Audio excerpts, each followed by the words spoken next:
Ero in casa, mi hanno avvisato che c'era un incendio e sono corso fuori, io sto al primo piano, ma era già divampato da un po' l'incendio sull'attico in alto a destra e basta, sono uscito di corsa e dopo è successo quello che è successo.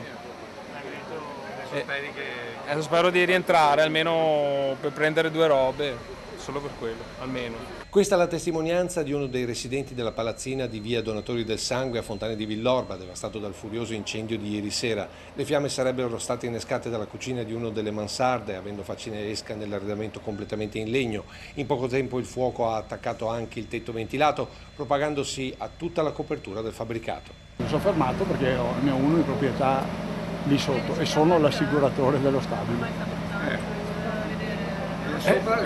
Là sopra c'erano a questo punto gli attici con il tetto ventilato e quello probabilmente ha contribuito al fatto che sia stato molto difficile fermare l'incendio. Situazione difficile per i vigili del fuoco, subito intervenuti con 2 autoscale da Treviso e Venezia, oltre alle autobotti che hanno dovuto ricaricare più volte dalla vicina Piavesella. Difficile e pericolosa quando parte del tetto è crollato.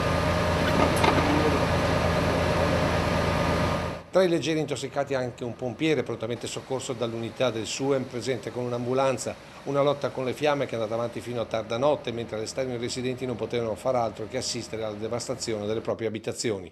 Nella fuga precipitosa c'è chi è riuscito a portare via anche il proprio cane e il gatto, mentre i pompieri hanno cercato di salvare gli altri animali da compagnia rimasti all'interno delle abitazioni.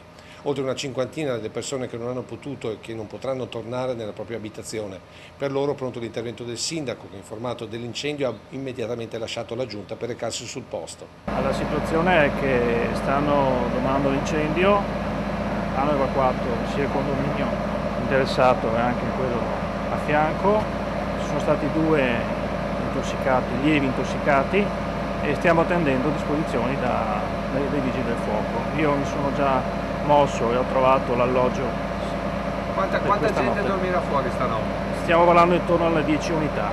10 unità. C'è chi andrà da parenti e chi andrà appunto in hotel dove abbiamo trovato Comunque le camere. tutta la palazzina risulta inagibile? Dobbiamo attendere quello che dice il caposquadra dei vigili del fuoco perché sembrerebbe di sì.